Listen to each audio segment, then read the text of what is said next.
తిరిగి BCN news కి స్వాగతం. గత వైసీపీ పాలనలో జగన్ ఏ రోజైనా రాష్ట్ర అభివృద్ది మౌలిక సదుపాయాల గురించి ఆలోచన అయినా చేశారా అని ఏపీ మాల వెల్ఫేర్ కార్పొరేషన్ చైర్మన్, జనసేన రాష్ట్ర ప్రధాన కార్యదర్శి పెదపూడి విజయ్ కుమార్ ప్రశ్నించారు. గెలిచిన నాటి నుంచి ప్రజా సమస్యలపై ఒక్కరోజు కూడా మాట్లాడి ఎర్రగొండపాలెం ఎమ్మెల్యే తాటిపత్తి చంద్రశేఖర్ కి ఉప ముఖ్యమంత్రి పవన్ కళ్యాణ్ నిర్వహిస్తున్న శాఖల్లో జరుగుతున్న అభివృద్ది కనిపించడం లేదని ధ్వజమెత్తారు. దొంగచాటుగా అసెంబ్లీకి వెళ్లి సంతకాలు చేసే చంద్రశేఖర్ కు పవన్ కళ్యాణ్ విమర్శించే నైతిక అర్హత లేదని వ్యాఖ్యానించారు. జగన్ ను మెప్పించేందుకు నోటికొచ్చినట్టు మాట్లాడడం మానుకోవాలని, ప్రజలకు ఉపయోగపడే అంశాలపై దృష్టి సారించి వారి సమస్యల పరిష్కారానికి కృషి చేయాలని హితవు పలికారు.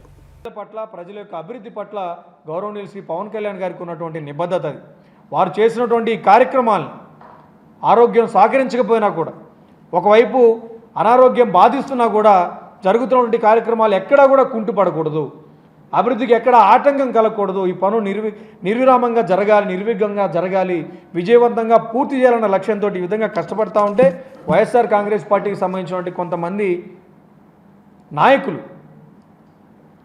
పవన్ కళ్యాణ్ గారి మీద నోటికి వచ్చినట్లుగా, వారి శాఖల మీద వారు అభివృద్ధి చేయట్లేదని, పని చేయట్లేదని చెప్పి వారి ఇష్టం వచ్చినట్టు మాట్లాడుతూ ఉన్నారు. వారికి ఒకటే చెప్తా ఉన్నా, పవన్ కళ్యాణ్ గారు గతంలో రాష్ట్రంలో వేల మంది మహిళలు కనిపించకుండా పోయారని చెప్పి కామెంట్ చేసి అధికారంలోకి వచ్చారని చెప్పి నిన్న వైఎస్ఆర్ కాంగ్రెస్ పార్టీ ఎర్రగొండపాలెం ఇన్ఛార్జి తాటిపత్తి చంద్రశేఖర్ మాట్లాడుతూ ఉన్నాడు. ఆయన కోటే చెప్తున్న ఈ సందర్భంగా, అది పవన్ కళ్యాణ్ గారు మాట్లాడిన మాటలు నేషనల్ క్రైమ్ రికార్డ్స్ బ్యూరో రిఫరెన్స్గా తీసుకొని వారు ఇచ్చిన నివేదిక ఆధారంగా మాట్లాడిన మాటలు. అది జరిగిన మాట వాస్తవం, గత ప్రభుత్వంలో జరిగింది. మీ ప్రభుత్వం నిర్లక్ష్యం వల్ల, లా అండ్ ఆర్డర్ సరిగా మెయింటైన్ చేయలేకపోవడం వల్ల గత ప్రభుత్వంలో జరిగిన మాట వాస్తవం. పవన్ కళ్యాణ్ గారు ఏదైతే ఆ రోజు చెప్పారో అది ముమ్మాటికి వాస్తవం అని చెప్పి కూడా ఈ సందర్భంగా తెలియజేస్తా ఉన్నా. తాటిపత్తి చంద్రశేఖర్ అనే వ్యక్తి నోటికి అద్దు అదుపు లేకుండా ఎలా పడితే అలా మాట్లాడుతూ ఉన్నారు. ఈయన ఎర్రగొండపాలెంలో వైఎస్ఆర్ కాంగ్రెస్ పార్టీ తరపున శాసనసభ్యుడిగా గెలిచాడు. గెలిచిన రోజు నుంచి ఈ రోజు వరకు ఒక్క ప్రజా సమస్య మీద కూడా ఆయన మాట్లాడేటువంటి పరిస్థితి లేదు. ఇదిగో మా నియోజకవర్గానికి ఈ రోడ్డు కావాలి, మా నియోజకవర్గంలో ప్రజలకి ఈ సమస్య పరిష్కారం కావాలని చెప్పి ఏ రోజు కూడా ప్రభుత్వాన్ని రిక్వెస్ట్ చేసినటువంటి పరిస్థితి లేదు. ఆ రోజు నుంచి ఈ రోజు వరకు వారి అధినాయకుడు జగన్మోహన్ రెడ్డి గారేమో బెంగళూరులో, తాటిపత్తి చంద్రశేఖర్ ఏమో హైదరాబాద్లో. రాష్ట్రంలో ఒక నియోజకవర్గానికి శాసనసభ్యుడిగా గెలిచి ఆ నియోజకవర్గంలో కనీసం ఉండకుండా ఏంటి ప్రజలు ఎమ్మెల్యేని కూడా ఎప్పుడో మర్చిపోయారు. సో నేనంటూ ఒకడు ఉన్నానని చెప్పి అప్పుడప్పుడు వచ్చి అడావుడి చేసి ఏది పడితే అది నోటికి వచ్చినట్టు మాట్లాడి వెళ్తూ ఉంటాడు. సో తాటిపత్తి చంద్రశేఖర్ని ఒకటే ప్రశ్నిస్తూ ఉన్నా. ఈయన అంటూ ఉన్నాడు, పవన్ కళ్యాణ్ గారిని అధికారంలోకి వచ్చాక అదృశ్యమయ్యారని చెప్పి ఈ మేధావి మాట్లాడుతూ ఉన్నాడు. నిజంగా బుద్ధుంటే నువ్వు కనుక ఆంధ్రప్రదేశ్లోనే నివాసం ఉంటే, ఆంధ్రప్రదేశ్లో కనుక నీవు గెలిచినటువంటి శాసనసభ నియోజకవర్గంలో కనుక నువ్వు ప్రజల యొక్క సమస్యలు తెలిసి ఉంటే, రాష్ట్రంలో జరుగుతున్నటువంటి ఇన్ని అభివృద్ధి కార్యక్రమాలు, పవన్ కళ్యాణ్ గారు వారి శాఖల ద్వారా చేసినటువంటి ఇన్ని అభివృద్ధి కార్యక్రమాలు నీ కళ్ళకు కనపడలేదని చెప్పి సందర్భంగా ప్రశ్నిస్తా ఉన్నా. ఆయన ఏమంటాడు,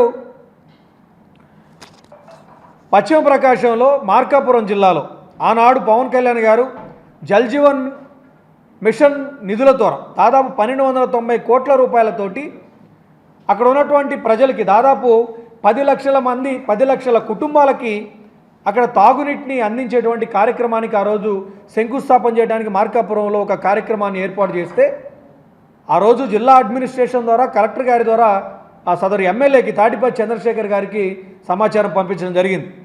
మరి బాధ్యత గల నాయకుడు అయితే, నీ ప్రజల పట్ల నీకు బాధ్యత ఉంటే ఇంత గొప్ప కార్యక్రమాన్ని నీ ప్రజల యొక్క ఆ ప్రాంత ప్రజల యొక్క మేలు కోసం శంకుస్థాపన చేసే కార్యక్రమాన్ని ఆహ్వానం పలికితే ఎందుకు ఆ రోజు ఆ కార్యక్రమానికి హాజరు కాలేదని చెప్పి ఈరోజు చంద్రశేఖర్ నేను ప్రశ్నిస్తా ఉన్నాను.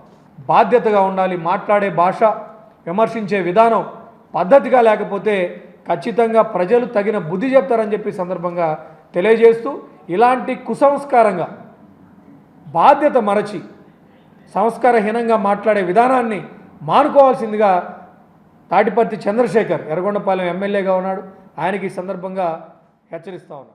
పశ్చిమ గోదావరి జిల్లా ఆక్వీడు మండలం సిద్దాపురం గ్రామంలో వేంచేసి ఉన్న స్వయంభూ పర్వతవర్ధిని సమేత రామలింగేశ్వర స్వామి దేవస్థానంలో ఆషాఢమాసం సందర్భంగా త్రయోదశి పర్వదినాన పురస్కరించుకుని చీరలు, గాజులు, పండ్లు, స్వీట్లు, పసుపు, కుంకుమతో గ్రామ పురవీధుల గుండా భక్తులు ఊరేగింపుగా వచ్చి అమ్మవారికి సారి సమర్పించారు.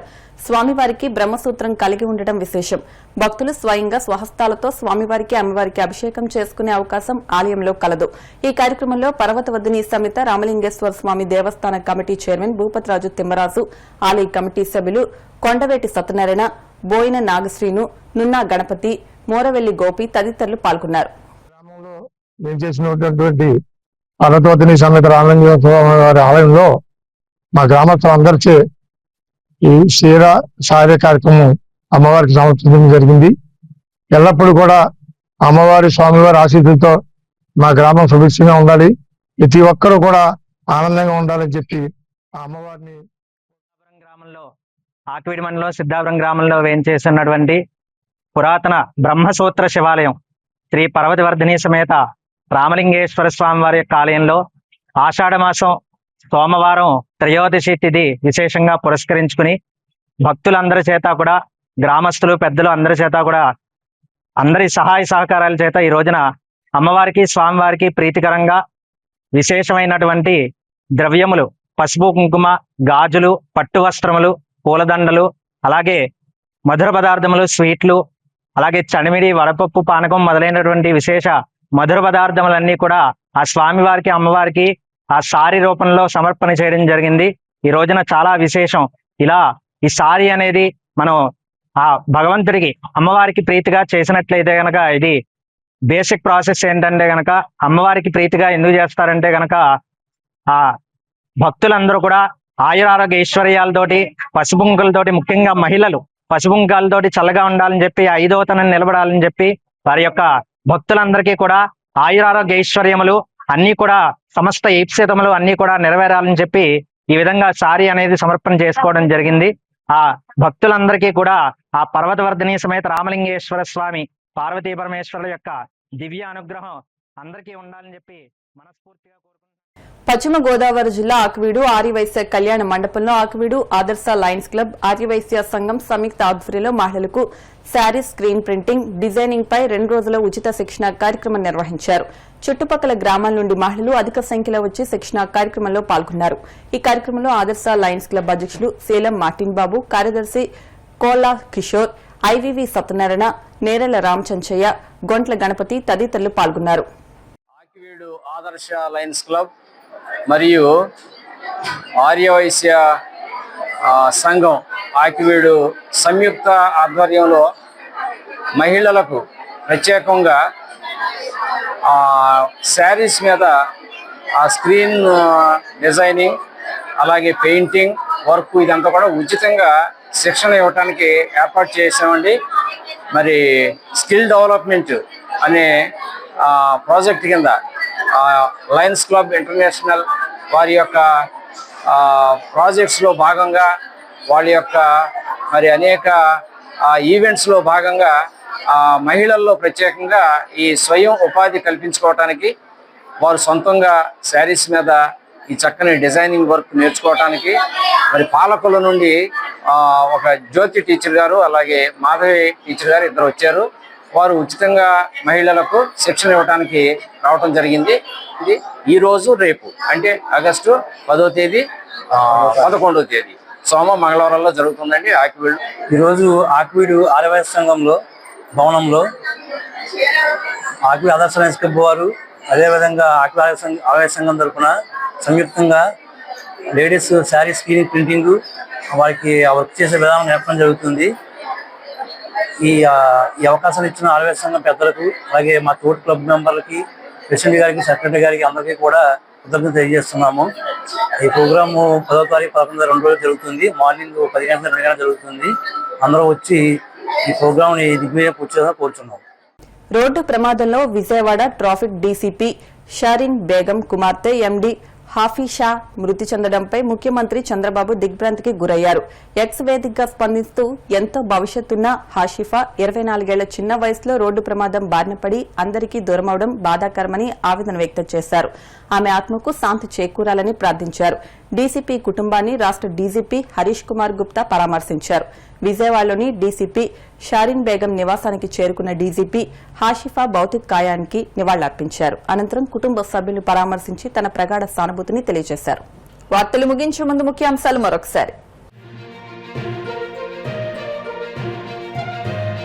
కాళీపట్నం తూర్పులో దివంగత మాజీ ఎంపీపీ కోపినేడి వెంకటలక్ష్మి జ్ఞాపకార్థం మెగా వైద్య శిబిరం. గ్రామీణులకు ఆధునిక వైద్య సేవలు అందించడం అభినందనీయమన్న ఎంపీ పాక ఎమ్మెల్యే నాయకర్.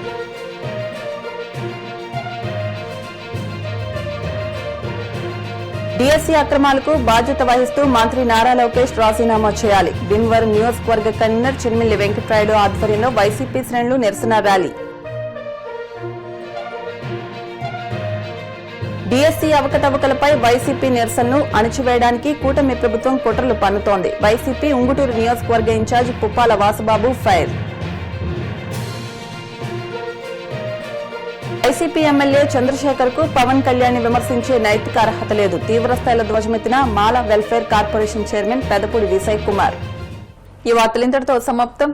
మరిన్ని వార్తల కోసం BCN digital YouTube channel, Facebook page ని ఫాలో అవ్వండి. అప్డేట్ వార్తల కోసం ప్లీజ్ సబ్స్క్రైబ్.